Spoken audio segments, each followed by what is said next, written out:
Students, let us know about air pressure. ये air pressure क्या होता है उसको जानते हैं। You will be surprise to know that air above us presses us with great force on our bodies. Students, आप जानकर चकित होंगे कि एयर हमारे बॉडी के ऊपर ग्रेट फोर्स के साथ दबाव डालता है, लेकिन हम इसको फील भी नहीं करते क्योंकि एयर चारों तरफ से दबाव डालता है और हमारे बॉडी भी इसका विपरीत दबाव डालता है। Air pressure is defined as the pressure exerted by the weight of air on the earth surface. Air का वजन का प्रेशर जितना अर्थ के सरफेस के ऊपर पड़ता है उसको एयर प्रेशर कहते हैं। हम जितना एटमॉस्फेयर के लेयर के ऊपर जाते हैं प्रेशर द्रुत गति से घटता जाता है। The air pressure is highest at the sea level and it decreases with height. Air का प्रेशर समुद्र में सबसे अधिक होता है और जितना हाइट बढ़ता है उतना घटता जाता है। In areas where temperature is high the air gets heated and rises. This creates a low pressure area.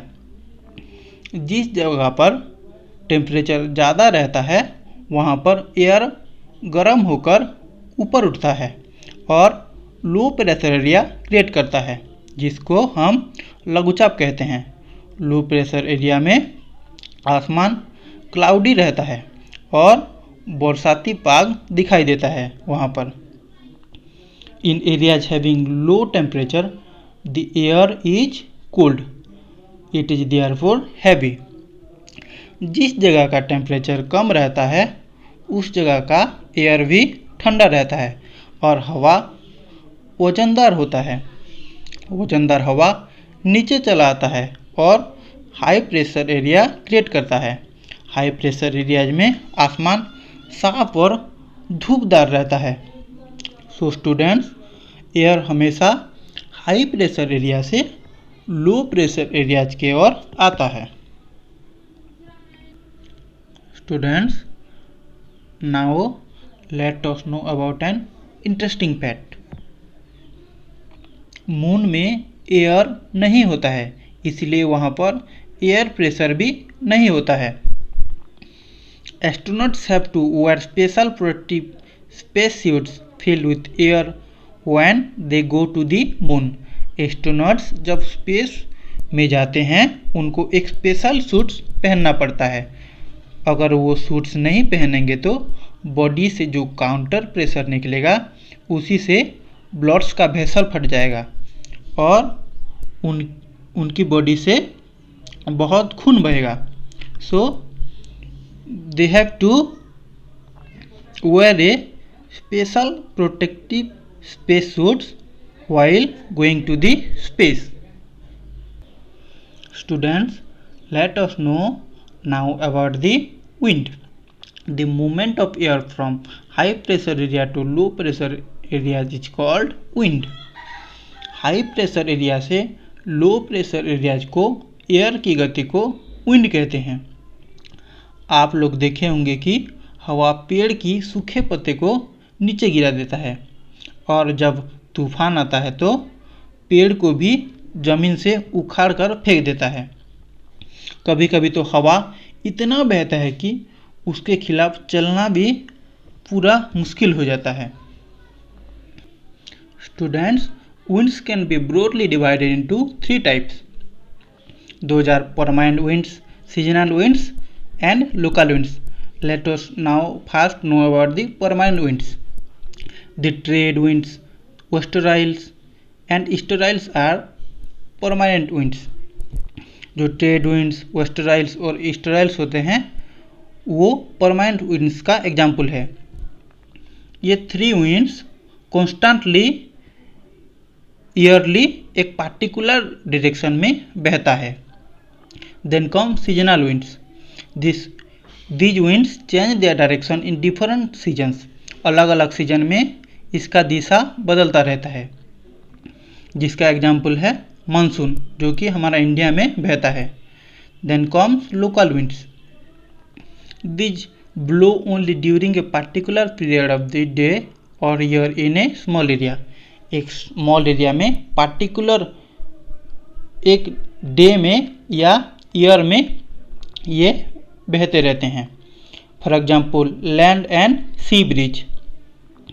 हमारा इंडिया की नॉर्दर्न प्लेन ऑफ इंडिया में लू नामक एक लोकल विंड बनता है जो कि बहुत गर्म और पूरा सूखा होता है. लू is an example of local winds. So students, you can also see the major pressure belts and wind system here.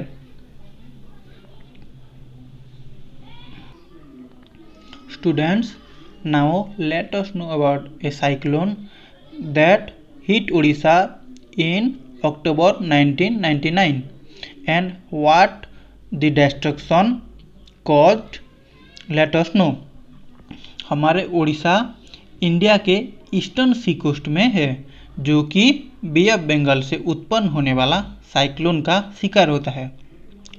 अक्टूबर 17-18 तारीख 1999 में एक साइक्लोन उड़ीसा के 5 डिस्ट्रिक्ट को हिट किया था और एक सुपर साइक्लोन, उससे भी बड़ा साइक्लोन 29 अक्टूबर 1999 में उड़ीसा की बड़ा भाग को तबाह कर दिया.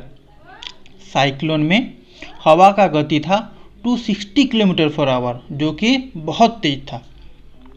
इसी तेज हवा बहुत से पेड़ को उखाड़ कर फेंक दिया और बहुत सी कच्चा घर को भी डैमेज कर दिया. उस साइक्लोन की वजह से 3 दिन तक बहुत बारिश हुआ और उड़ीसा की कई सारे नदी में बाढ़ आया.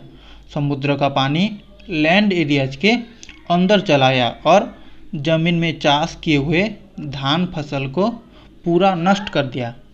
इससे उड़ीसा के कोस्टल डिस्ट्रिक्ट में भारी मात्रा में तबाही हुआ. इसी साइक्लोन डिप्रेशन के रूप में गल्फ ऑफ थाईलैंड में 25 अक्टूबर 1999 में उत्पन्न हुआ था और धीरे धीरे नॉर्थ वेस्ट डायरेक्शन में आया था. इस साइक्लोन बाद में सुपर साइक्लोन हो गया और उड़ीसा के इरासमा और बालीकुदा को 29 अक्टूबर सुबह 10:30 को हिट किया था. इस सुपर साइक्लोन ने उड़ीसा के सारे समुद्र तट वाले एरिया तथा भुवनेश्वर और कटक समेत 28 कोस्टल टाउन्स को तहस नहस कर दिया था. इससे 13 मिलियन लोग प्रभावित हुए थे. बहुत सारे पशु की भी मौत हुई थी. समुद्र का जो खारा पानी जमीन में चला आया उसके वजह से कृषि जमीन भी अनिर्भर हो गया.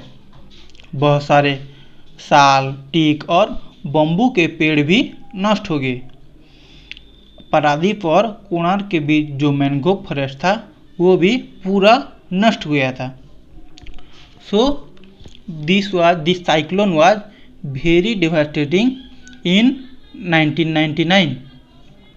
It caused a great damage to the state of Odisha.